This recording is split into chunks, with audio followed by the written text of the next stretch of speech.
This one, I don't know if this is an exciting evolution of the future or just something that is a one-off. Let's close this one out properly, because when you first hear the phrase smell teleportation has been achieved, it sounds like a sci-fi clickbait, like something ripped straight out of Willy Wonka, Black Mirror, or a Disney ride where they pump fake popcorn scent into the theater. But then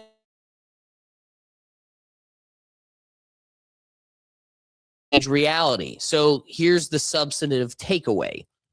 What companies like Osmo are doing isn't teleporting scent in the Star Trek sense. Not yet, but they are digitizing smell. They're mapping odor molecules, teaching AI how to recognize and recreate them, and building systems that can capture a scent signature, convert it into data, and reproduce it somewhere else using chemical output devices. In simple terms, turning smell into code, and once smell becomes code, it becomes scalable. That's where the real implications hit, because now you're not just talking about novelty gadgets, you're talking about entire industries being reshaped. Entertainment and VR, fully immersive movies and gaming where you don't just see the forest, you smell it. E-commerce, sampling perfumes, food, or environments remotely before buying. Medical diagnostics, detecting diseases through scent biomarkers, environmental monitoring, identifying toxins, gas leaks, contamination, memory and therapy, using scent recreation for trauma treatment or Alzheimer recall work. So yes, practically speaking, this is groundbreaking, but not because you'll be FaceTiming smells and sending your friends farts. It's groundbreaking because we just added another human sense to the digitization pipeline. Sight was digitized, photo, film, screens, sound was digitized, radio, music, streaming, podcasts, touch is being digitized, haptics, VR gloves. Now smell is entering the chat. And every time a human sense gets digitized, industries are born, monetized, and eventually normalized. Which brings us to the philosophical landing point. The story here isn't whether Osmo can send you the smell of fresh cookies across the internet. It's that we are systematically converting human experience itself into programmable data. Taste will follow. Emotion is already being studied. Memory interfaces are in development. So smell teleportation isn't the finish line. It's the proof of concept that nothing about the human sensory experience is off limits to technological replication. And whether you see that as innovation or unease depends on your worldview. Is this building a richer, more immersive future? Or are we engineering synthetic replacement for reality itself? Either way, the door just opened. And once a human sense gets digitized, it never goes back. So it is crazy if you want to see how they do this. The practicality of it is, it's exciting. Like, as much as I totally fear the matrix within the matrix we are building, I do find this to be a pretty cool AI to digitize and rematerialize the essence of a plum. What we've done is we've cut a plum here, and we're going to put it into a vial where the scent that's leaving the plum is being trapped inside of this vial. And then what we can do is take this vial to a machine which can suck the air outside of this vial, which contains the smell of the plum, and then analyze those molecules one by one. And when we have that, we can then take that formula and then reprint it. If we've done the whole process correctly, the thing that ends up reprinted, which is just going to look like a clear liquid, is the distilled essence of the scent of a plum you've just cut into. And if they smell the same, it means that we've actually given computers a new sense. And the sense of smell is effectively the way that we turn the air around us into data. Jeez. What is this? Just took a bump on air. Yeah, it's cool. Nice. Nice. I mean, yeah, some dork out there figured it out. It is funny. If you guys haven't indulged, you should check out. We do a reaction show on Sunday, and at the kick of the new year, we did a series two-parter where we were looking at all of the what does it mean to be a second movie? Sequel. We did all the sequels. I'm blanking out. It's getting late. It is harder doing it at 8 o'clock simply just because it's late. Yeah. But that being said, we did two-parter on all the sequels coming out in 2026, reviewing movies, great commentary. And one of the things we really got lost in the weeds in part 1, we closed it out on the Minions movie. And we really talked a lot about the Minions. And I'm excited. It's going to be a great time. But I acknowledged how, I kind of like it. And if you go to Universal and you go on the ride, it's a damn good ride. One of the things that just makes it unique beyond any of the others is they turn you into a minion as you go into this theater, and all it is shaking seats as you're watching a Minion movie. And as they turn you into it, they shoot you with a banana gun, and it just this cloud of smoke comes out of this gun. Room instantly smells like bananas. Okay. It's just a thing. You're just cool. That's a thing. It's not cool. It's not bad. It's a thing. Just a thing. And it's so, guess what? I went on the mummy ride. Doesn't smell like mummies. I went on the Men in Black ride. Doesn't smell like Will Smith.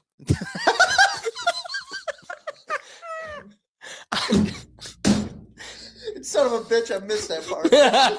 So it stands out because it's that's a whole sensory experience that you're only getting from the banana gun.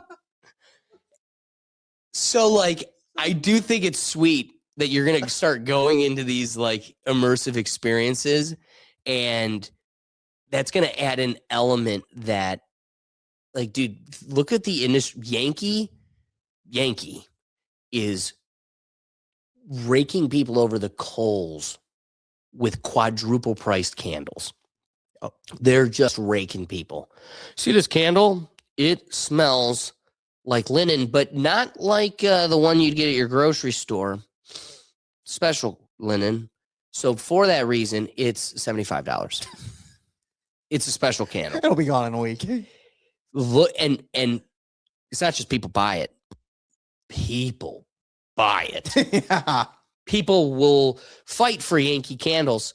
I will give my mortgage this month for a candle that's going to last me a week in that house I'm paying for. Think about how much people live for the immersive, the sense, and wait until you could put on Mark Zucker's Meta glasses. Sick. Dude, just wait till you have those things on, right? And you smell fire. You're smelling fire, right? Smoke. You're smelling smoke. Where there's smoke, there's...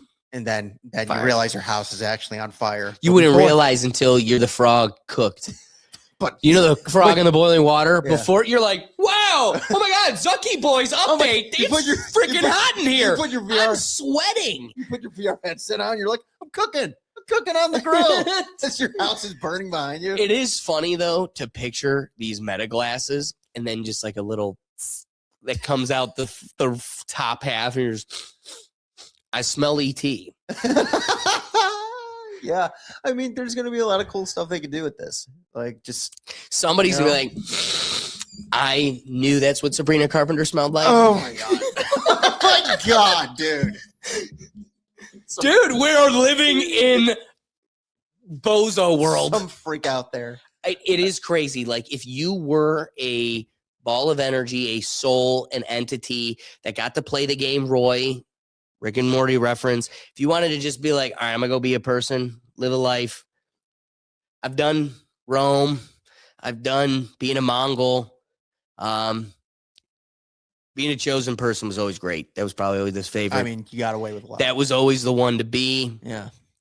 But it was a cheat code. If you could pick, it is a cheat code. You had to go up, up, down, Y, Y, X, X, X, X, X, X, X, X, X, X, X. And then you're one of them. Chosen. Anyway. If I was one. Smells better too. If I was one of these balls of energy and I got to pick my game of Roy, this would be the perfect time to pick it. Because I know I'm going to be out of this bitch right before this is unlivable. Like, I will probably be the really, like Squid Games, the incredibly old man that's in this Orwellian jumpsuit future where we're all just like, big brother, ball, and they're all chosen. We're supposed to give them everything. I'm going to be in the cell just like, I told everybody I was going to be here. And then I'm going to just die. And I'm going to say that to like a 17-year-old that's like, shit. I've got like 70 more years of this. So if I was a ball of energy, they got to pick my time, picked it perfecly. I got to play kickball. I got the generator. Then I got phones. Xbox was cool. I was Crash Bandicooting in the basement. But then I put it down and go like push a kid in the cul-de-sac. Like it was both ways. It was a good dynamic. It was a healthy dynamic. That's how you do that. Then you get phones and you're like, this is cool. But then I put it down and touched the real person. It's like, woo! I am like, we get to see what this is going to become. Yeah. But we don't have to live in it. No. So I'm going to sound the alarm. Y'all could do something about it, or y'all could just, it doesn't matter. Yeah. To you, it should. Yeah. Anyway. Wait till they add this feature to like Snapchat. And then we have some friends of ours that I know would send farts over Snapchat. The saddest part is when you read this teleporting sense, dude, I want to remind you guys of this. He's a trifecta, combination of some of the strongest, most brazen entities. Man, Bear, Pig was brought to you by Al Gore. Yes. Okay. Al Gore also brought you the internet. Yes. This man, I want you to picture this. He's laying cordage this big around through the Pacific, through the Atlantic, up the Antarctic, just everywhere. Up you. And called it the WWW Bush. No, it was the World Wide Web. He built it. He made the whole damn thing, put all the cords down. And when he finally went to the wall and then he plugged in the final one, it was like, we're all connected. It's all one big network now. We're all here. I built the thing. Look at this great technology, this evolution I built for man. Yep. Instantly, all porn. It's always been porn. It's never stopped being porn. It's been nothing but porn. Al Gore was like, I am going to develop humanity, communication, science, entertainment. And then it was just boobs. What was that? So I'm just saying, these guys have created digital smell teleportation. All of it's going to be farts. Like the fact that you're going to have a scientist that's like, all right, what is the data code for Coca-Cola, marshmallows, just everything. They will be, and all of it will be unnecessary code because 99% of it is just going to be farts back and forth. We really are a ball of energy at the right time. It's literally Dr. Frankenstein every time going, why my mom not my beast? You have failed me. I can't imagine this going well. It's all farts. What are we missing here? I can't imagine, like, look at this plum. And then it comes Jerry. Do I need to wash this? Does this smell bad to you? And then it's like, son, come on. Get out of here. Yeah. Come on. I'm hip to this. That's crazy. I was around when they put porn on the web. No, I was there when they opened the web and it all became porn. Like, that's what I mean. It's like the unintended consequences of a tech. You're like, I'm planning on it being beautifully sailing this way. And it's like, nope. Left turn. Yeah. Left turn. Yeah. Another left turn. Another left turn. Doug, what do you think of fart teleportation? Smell teleportation. If anyone has watched Futurama, sounds like the smell-o-scope, It except does. in reverse. It really does. I was thinking of that too. That's your thought of the whole thing? I mean, you just Saw it summed in it a up to show once. farts, dude. Yeah, So I think that's mine was actually better. logical. That's the most advanced thing you said. Yours, I saw it in a show I once. saw it in a show. It was more than just farts. Alexander's over here.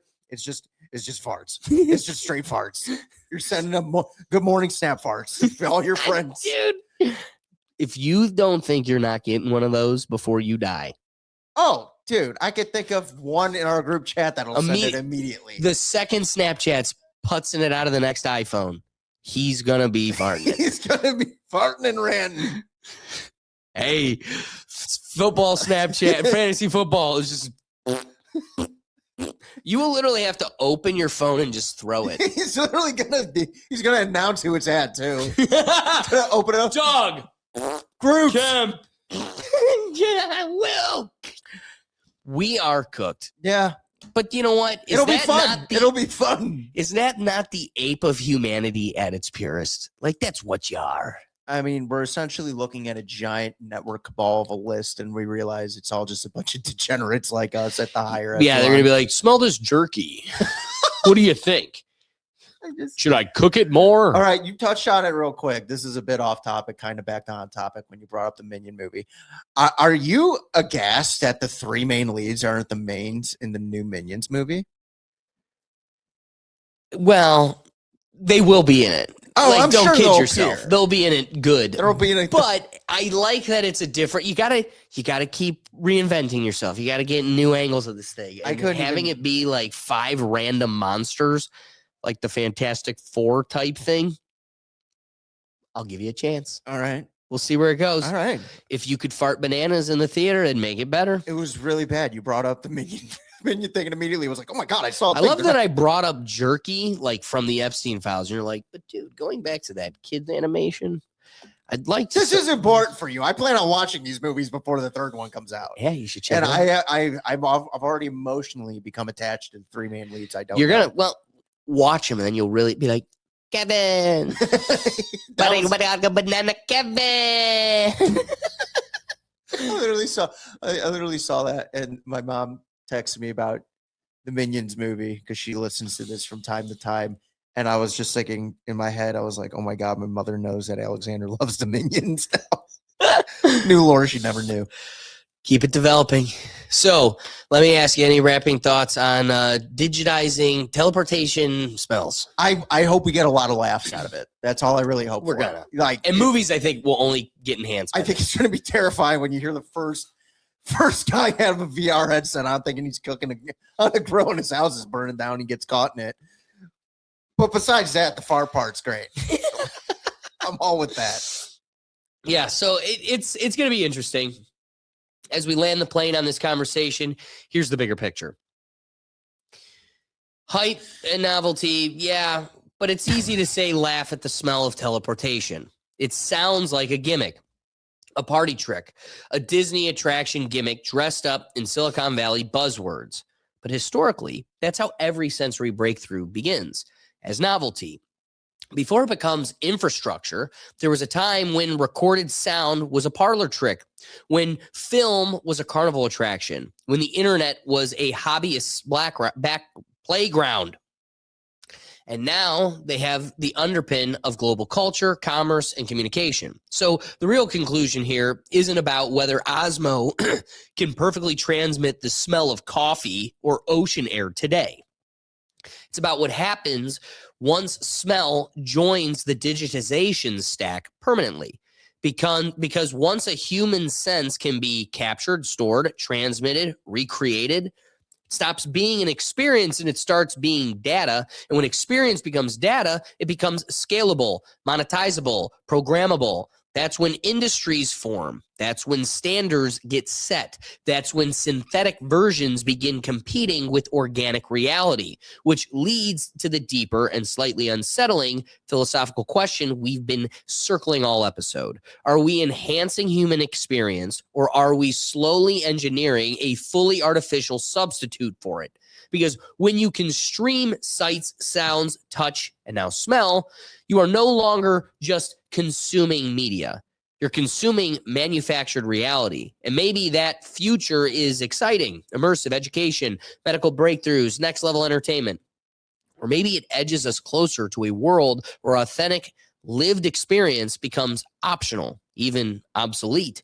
Either way, the takeaway is this. Smell teleportation isn't the end of the story. It's the signal that the final human senses are crossing the threshold into digitization. And once that line gets crossed, there's no putting the analog human experience back in the bottle.